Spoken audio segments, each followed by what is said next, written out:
ایک ایسی بدنما شکل، لمبے لمبے کان، لمبے دانت اور ہیبت نیک فیس، ایک ایسی خوفناک اور درندہ صفت قوم جس کا باہر آنا پوری انسانیت کے لیے تباہی بن سکتا ہے۔ کہا جاتا ہے کہ اس قوم کی عورتیں اتنی طاقت رکھتی ہیں کہ ایک وقت میں سینکڑوں بچوں کو جنم دے سکتی ہیں اور ان کی تعداد انسانوں کے مقابلے میں کئی گنا زیادہ ہے۔ لیکن سوال یہاں یہ ہے کہ یہ قوم آخر کہاں چھپی ہے؟ کیا انہیں زمین کے کہیں پر اسرار خطے پر چھپا دیا گیا ہے یا کسی اور سیارے پر یہ موجود ہیں؟ اور کیا حضرت ذوالقرنین کا سفر واقعی ایک عام سفر تھا یا اس میں کوئی راز چھپا ہوا ہے؟ آج ہم اس ویڈیو میں یاجوج ماجوج کے قرآنی واقعے کو جدید سائنس اور فلکیات کے زاویے سے سمجھنے کی کوشش کریں گے۔ حضرت ذوالقرنین اللہ کے نیک بندے اور طاقتور بادشاہ تھے جنہیں زمین کے بڑے حصے پر حکومت دی گئی تھی۔ قرآن مجید میں ان کے 3 بڑے سفر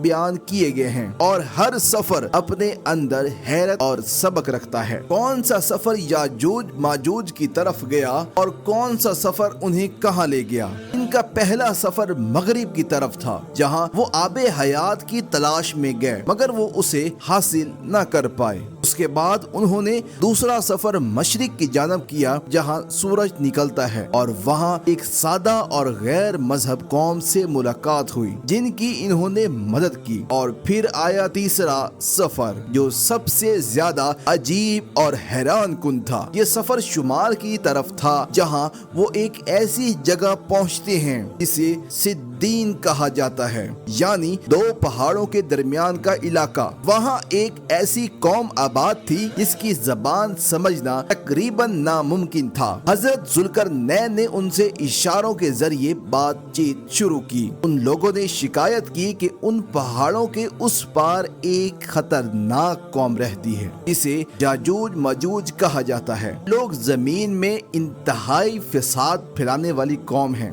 ظلم کرتے ہیں ہمارے پر اور کسی کو سکون سے جینے نہیں دیتے۔ مورخین کے مطابق یاجوج ماجوج حضرت نوح علیہ السلام کے بیٹے یافس کی اولاد ہیں۔ ان کی تعداد بے شمار ہے اور یہ نہایت جنگجو اور وحشی مزاج کے لوگ ہیں۔ یہ لوگ جانوروں جیسی زندگی گزارتے ہیں، غاروں میں رہتے ہیں اور جب موسم بدلتا ہے تو باہر نکل کر کھیتوں اور فصلوں کو تباہ کر دیتے ہیں، یہاں تک کہ وہ انسانوں، جانوروں، سانپ، بچھو اور ہر طرح کی مخلوق کو کھا جاتے ہیں۔ یہ وحشی سب دیکھ کر اپنے آپ کو بڑا محسوس کرتے ہیں۔ وہاں کے لوگوں نے حضرت ذوالقرنین سے مدد مانگی اور کہا ہمیں اس قوم کے شر سے بچا لیجئے، ہم اس کے بدلے آپ کو مال بھی دیں گے۔ لیکن حضرت ذوالقرنین نے فرمایا کہ مجھے تمہارے مال کی ضرورت نہیں، اللہ نے مجھے سب کچھ عطا کیا ہے۔ اگر تم واقعی مدد چاہتے ہو تو پھر میرے ساتھ محنت کرو تاکہ ہم ایک مضبوط دیوار بنا سکیں۔ پھر انہوں نے حکم دیا کہ زمین کھودی جائے، لوہے کی بڑی بڑی تختیاں تیار کی جائیں اور ان کے درمیان لکڑی اور کوئلہ ڈال کر آگ بھڑکائی جائے۔ اس کے بعد پگھلا ہوا تانبا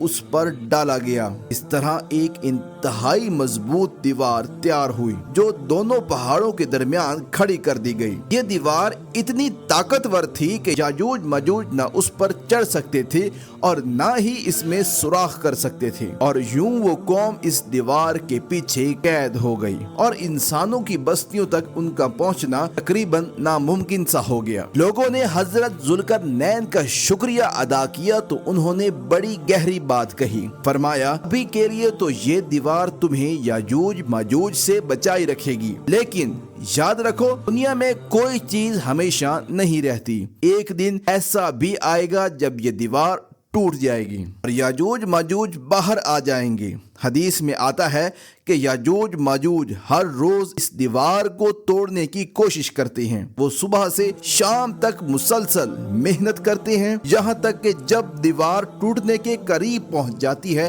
تو ان کا سردار آ پہنچتا ہے، کہتا ہے چلو باقی کام کل کریں گے، مگر جیسے ہی وہ واپس جاتے ہیں اللہ کی قدرت سے وہ دیوار دوبارہ پہلے جیسی مضبوط ہو جاتی ہے، جیسے اسے کسی نے چھوا ہی نہیں۔ لیکن جب اس دیوار کے ٹوٹنے کا اصل وقت آ جائے گا تو ایک دن ان میں سے کوئی کہے گا چلو کل انشاءاللہ اس دیوار کو مکمل توڑیں گے، اور بس اسی انشاءاللہ کی برکت سے اگلے دن دیوار واقعی ٹوٹ جائے گی۔ وہ وقت ہوگا جب قیامت بہت قریب آ چکی ہوگی۔ جیسے ہی دیوار گرے گی یاجوج ماجوج ہر طرف پھیل جائیں گی۔ زمین پر ایسا فتنہ برپا ہوگا جس کی مثال پہلے کبھی نہیں دیکھی گئی۔ وہ چشموں اور جھیلوں کا پانی تک پی جائیں گے، جانوروں اور درختوں کو کھانے لگ جائیں گے، اور زمین کی ہر اونچی جگہ اور ہر وادی میں تیزی سے پھیل جائیں گے۔ سوال یہ ہے یاجوج ماجوج اصل میں ہیں کون، اور وہ دیوار آج کہاں موجود ہے؟ اس بارے میں ہر دور میں علماء اور محققین نے مختلف رائے دی، اور اس مسئلے میں کافی اختلاف بھی پایا جاتا ہے۔ ایک نظریہ یہ ہے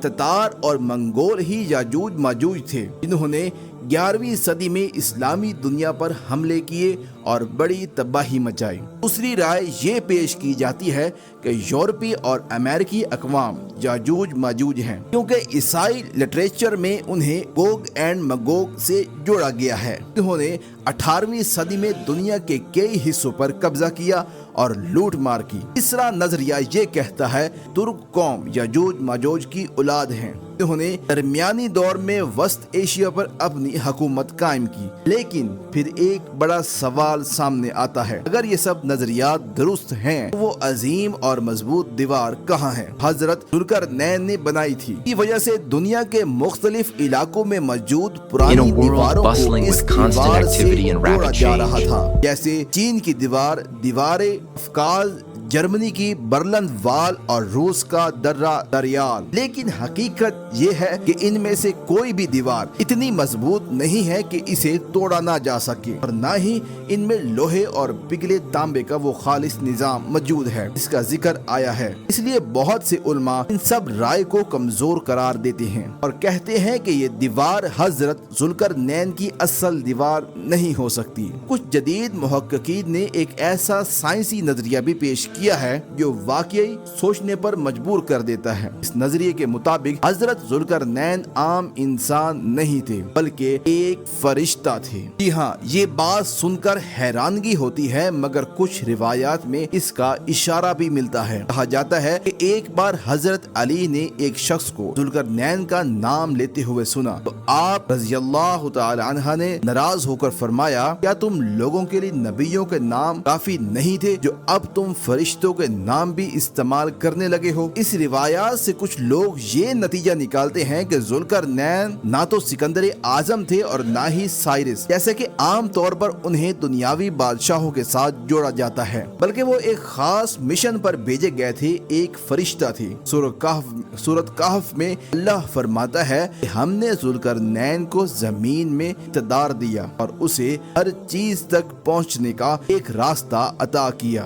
یہاں ایک لفظ استعمال ہوا ہے سبب، اسے کچھ جدید محققین ایک خاص راستہ ذریعہ مانتے ہیں، اور ان کے مطابق یہ راستہ زمین کا نہیں بلکہ آسمانوں کا ہو سکتا ہے، یعنی ان کے خیال میں ذوالقرنین اسی راستے کے ذریعے آسمانوں کی طرف گئے تھے۔ قرآن میں ایک اور عجیب منظر بھی بیان ہوتا ہے کہ وہ ایک ایسی جگہ پر پہنچے جہاں سورج ایسے لگ رہا تھا جیسے کسی کالے پانی میں ڈوب رہا ہو۔ آج ہم جانتے ہیں کہ سورج حقیقت میں ڈوبتا ہی نہیں بلکہ وہ بھی اپنی جگہ گردش کر رہا ہے۔ پھر یہ منظر کیا تھا؟ کچھ لوگ کہتے ہیں کہ شاید ذوالقرنین اس راستے پر چلتے ہوئے ایسی جگہ پہنچے جہاں سورج کا غروب ہونا ایک کالے سمندر میں ڈوبنے جیسا نظر آیا ہو، اور کچھ جدید لوگ اسے مزید آگے لے جاتے ہیں اور کہتے ہیں کہ شاید یہ کالا پانی دراصل کوئی بلیک ہول ہو سکتا ہے، کیونکہ 1400 سال پہلے بلیک ہول جیسی چیز کا کوئی تصور نہیں تھا۔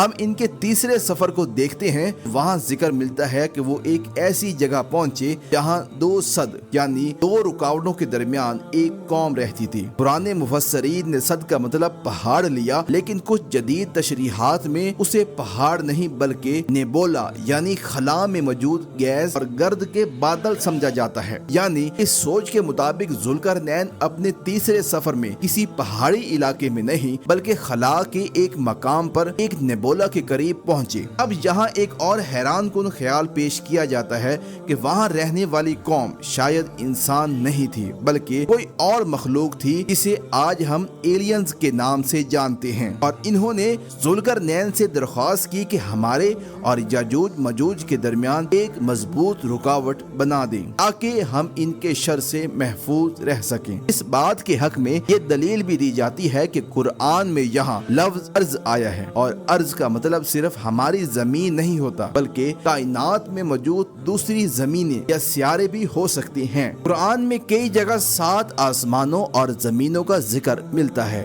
تو ممکن ہے کہ یہاں جس ارض کا ذکر ہے وہ ہماری زمین ہی نہ ہو بلکہ اس وسیع کائنات کی کوئی اور دنیا ہو جہاں انسان نہیں بلکہ وہاں اور کوئی مخلوق آباد تھی، یعنی آئی مخلوق۔ اللہ نے حضرت ذوالقرنین پر خاص کرم فرمایا تھا، اور اس وقت جب آج جیسی جدید ٹیکنالوجی موجود نہیں تھی تو انہوں نے ایک ایسا مضبوط سد یعنی بیریئر بنا دیا جو اپنی نوعیت میں حیران کن تھا۔ کہا جاتا ہے یہ بیریئر خاص گیسز اور دھاتوں کے امتزاج سے بنا تھا، اور لوہے اور پگھلے ہوئے تانبے کی وجہ سے اس کی ساخت انتہائی مضبوط ہو گئی تھی۔ یہ دیوار صرف ایک جگہ نہیں بلکہ پورے سیارے کی گرد ایک حفاظتی حصار کی طرح کھڑی کر دی گئی تھی، اور اس کے دوسری طرف یاجوج ماجوج تھے۔ اس طرح وہ ایک الگ دنیا میں قید ہو گئے جہاں سے ان کا باہر آنا بالکل ناممکن بنا دیا گیا۔ یہ خیال صرف آج کے سائنسی دور کے مطابق پیداوار نہیں ہے بلکہ پرانے زمانے میں بھی کچھ ایسی باتیں ملتی ہیں جو اس نظریے سے ملتی جلتی ہیں۔ مثال کے طور پر حضرت کعب بن احبار رضی اللہ نے ایک مرتبہ کہا ذوالقرنین نے اپنا گھوڑا ایک ستارے کے ساتھ باندھا، لیکن حضرت معاویہ نے انہیں فوراً روک دیا اور فرمایا کہ ایسی باتیں لوگوں کے سامنے نہ کرو۔